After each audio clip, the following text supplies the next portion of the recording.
सबको जय मसीह की मेरे प्रिय भाई और बहनों, ये वीडियो का आप अंत तक देखिए। अगर आप अंत तक देखेंगे तो आपको समझ में आएगा आज का टॉपिक क्या है, क्योंकि आज का टॉपिक खास है। बाइबल में कलि युग किधर लिखा गया है और कलि युग के बारे में बाइबल क्या बताता है, यह गुप्त रहस्य है। तो आप अंत तक देखिए। अगर नहीं देखेंगे तो फिर आपका कमेंट आएगा तो ये कैसा वीडियो आपने बना लिया। तो इसीलिए अंत तक देखिए, उसके बाद मुझे कमेंट करिए। तो इस वीडियो को दूसरे के साथ शेयर भी कीजिए, क्योंकि बहुत सारे चीज आज मैं बताने वाला हूं जो कि आपकी आत्मिक जिंदगी के लिए, आपकी सेवकाई के लिए काम में आएगा। अगर आप परमेश्वर से प्यार करते हैं तो कमेंट में आमीन जरूर टाइप कीजिए। तो मेरे प्रिय भाई और बहनों, चलिए हम देखते हैं कलि युग के बारे में हिंदू शास्त्र में क्या लिखा गया है। उसके बाद हम देखेंगे बाइबल क्या बताता है कलि युग के बारे में। तो अगर हम हिंदू धर्म शास्त्र में देखेंगे तो 4 युग है हिंदू धर्म में: सत्ययुग, द्वापर, त्रेता और कलि। सत्ययुग में उनका भगवान नारायण, उनको लोग परमेश्वर मानते थे। और सत्ययुग का उसका समय सीमा था 17,28,000 साल। ये उनका धर्मशास्त्र बताता है। यहाँ इंसान परमेश्वर के निर्देश के अनुसार काम करता था। नंबर 2, द्वापर युग। द्वापर युग में विष्णु वो काम करते थे। उधर जो लोग थे द्वापर युग में, वो विष्णु को अपना परमेश्वर मानते थे। और विष्णु का जो अवतार है श्री कृष्ण, उनका जन्म जब हुआ तब वो द्वापर युग का समाप्त हुआ। और द्वापर युग का समय है 8,64,000 साल। और त्रेता युग में विष्णु की अवतार बावन, परशुराम और श्री राम, ये तीनों थे इस युग में। और इस युग का समय सीमा था 12,96,000। और कलि युग ये अंतिम युग है। ये जो विष्णु का अंतिम अवतार कल्कि वो आएगा। अब तक कलि युग 5,125 साल हो चुका है। और इसका अंत होगा 4,28,899 साल में। यह कलियुग अंत होगा, समाप्त होगा। ये हिंदू धर्म शास्त्र वर्णन करता है। तो यह है 4 युग के बारे में हिंदू धर्म शास्त्र बताता है। तो क्या पवित्र धर्म ग्रंथ बाइबल में कलि युग है? बाइबल कलि युग के बारे में क्या बताता है हम देखेंगे। बाइबल में भी हम इसे 4 युग के बारे में पा सकते हैं, लेकिन अगर मैं ये वीडियो बनाऊंगा तो वीडियो बहुत लंबा हो जाएगा, आपको देखने के लिए इच्छा भी नहीं होगा। इसीलिए मैं फिर कभी एक टॉपिक बनाऊंगा, 4 युग बाइबल में कहाँ कहाँ है, किधर लिखा गया है। तो वीडियो लंबा हो जाएगा, इसलिए मैं सिर्फ कलि युग के बारे में वर्णन करता हूँ। तो हम देखेंगे बाइबल में किधर लिखा गया है। मत्ती की किताब 24 का 1 से लेकर 31। इधर प्रभु यीशु मसीह बताते हैं अंत के दिन में क्या होने वाला है। तो अगर मैं पूरी टॉपिक में कवर करूंगा 1 से लेकर 31 तक, ये भी बहुत लंबा हो जाएगा। इसलिए कुछ मेन पॉइंट को मैं कवर करूंगा। तो देखेंगे कि क्या लिखा गया है। 24 का 1 और 2 यहाँ इस प्रकार लिखा गया है। जब यीशु मंदिर से निकलकर जा रहा था तो उसके चेले उसको मंदिर की रचना दिखाने के लिए उसके पास आए। उसने उससे कहा, तुम यह सब देख रहे हो ना? मैं तुमसे सच कहता हूँ, यहाँ पत्थर पर पत्थर भी न छूटेगा जो ढाया ना जाएगा। ये मेरे प्यारे भाइयों बहनों, यहाँ लिखा गया है प्रभु यीशु मसीह कहते हैं एक पत्थर दूसरे पत्थर के ऊपर नहीं रहेगा, 2000 साल पहले प्रभु यीशु मसीह ने यह भविष्यवाणी की थी। अगर हम देखेंगे उसके बाद जब परमेश्वर प्रभु यीशु मसीह का मौत हुआ, उनको पुनरुत्थान होने के बाद जब परमेश्वर प्रभु यीशु मसीह स्वर्ग पर गए, उसके बाद नेरो सम्राट आया।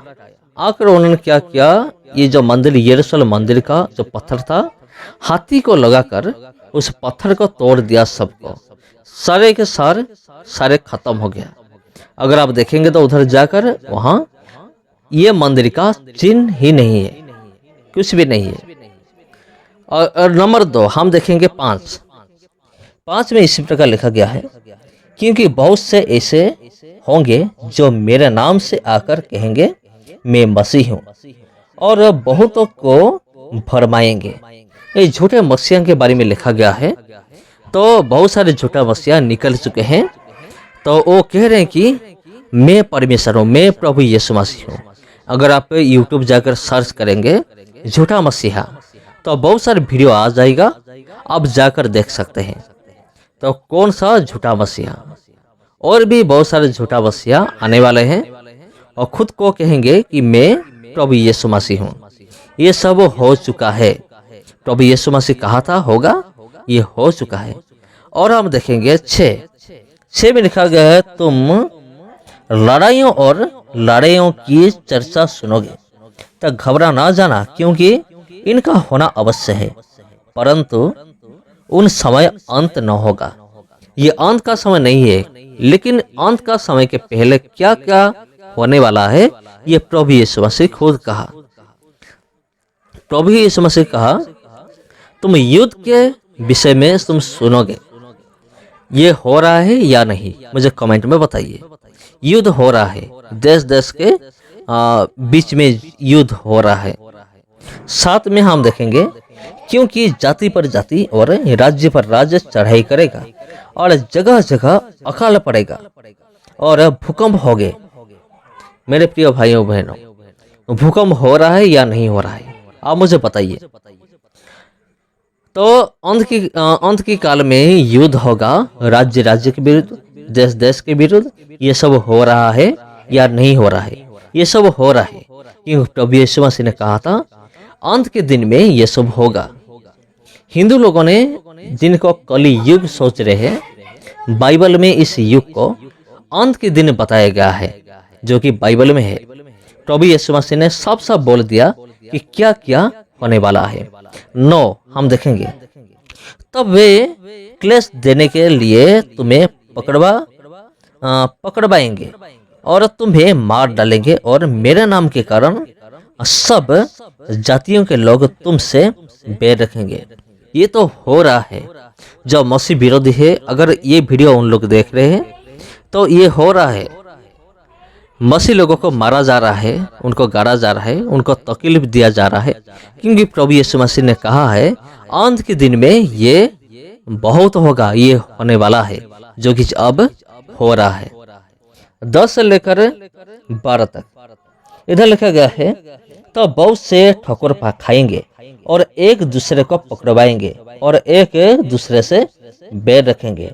बहुत से झूठे भविष्यवक्ता उठ खड़े होंगे और बहुत को भरमाएंगे, और अधर्म के बढ़ने से बहुत का प्रेम ठंडा पड़ जाएगा।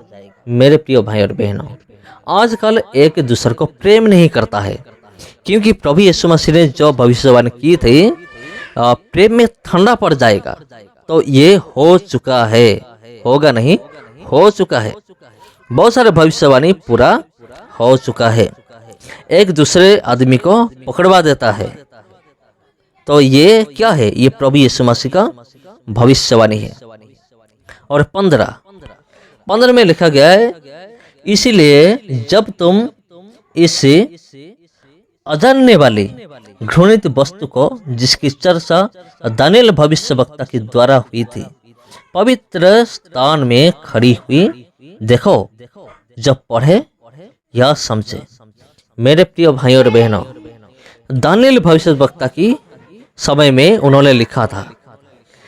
ये कब सफल हुआ, जब इजराइल में एक लाल बछड़ा का बलिदान करने के लिए सब कुछ आयोजन किया गया। लाल बछड़ा मंदिर में। तो ये भविष्यवाणी भी पूरा हो गया। 26 और 27 इधर ऐसे लिखा गया है, इसलिए यदि वे तुमसे कहे देखो वह जंगल में है तो बाहर ना निकल जाना, या देखो वह कोठरियों में है तो विश्वास ना करना, क्योंकि जैसे बिजली पूर्व से निकलकर पश्चिम तक चमकती है, वैसे ही मनुष्य के पुत्र का भी आना होगा। मेरे प्रिय भाई और बहनों, जब झूठा मसीहा आएगा तो बहुत सारे लोग कहेंगे देखो प्रभु यीशु मसीह आ चुके हैं और जंगल में है और कमरे के अंदर है, ऐसे कुछ बोलेंगे। लेकिन वचन में साफ साफ लिखा गया है तुम विश्वास मत करो, तुम विश्वास ना करना, ऐसे लिखा गया है। अगर हम देखेंगे 30 से लेकर 31 तक यीशु का दोबारा आगमन कैसा होगा। 30 में लिखा गया है तब मनुष्य के पुत्र का चिन्ह आकाश में दिखाई देगा और तब पृथ्वी के सब कुलों के लोग छाती पीटेंगे और मनुष्य के पुत्र का बड़ी सामर्थ और ऐश्वर्य के साथ आकाश में बादलों पर आते देखेंगे। यह तुरी की बड़े शब्द के साथ अपने दूतों को भेजेगा और वे आकाश के इस छोर से उस छोर तक चारों देशों से उनके चुने हुओं को इकट्ठा करेंगे। तो यहाँ लिखा गया है प्रभु यीशु मसीह अपना दूत को भेजकर सारे लोगों को इकट्ठा करेंगे। जब वो आएंगे प्रभु यीशु मसीह का दोबारा आगमन जरूर होगा। तो मेरे प्रिय भाई और बहनों, हिंदू लोगों ने हिंदू धर्मशास्त्र में जिस युग का कली युग बताया गया है, उस युग को बाइबल में अंतिम दिन बताया गया है, जो होने वाला है और जरूर होगा। बहुत सारे चिन्ह चमत्कार होंगे, वो भी हो रहा है और कुछ बाकी है, होने वाला है। तो ये है कलियुग बाइबल में। तो आपका राय क्या है कमेंट में जरूर बताइएगा। सबको जय मसीह की।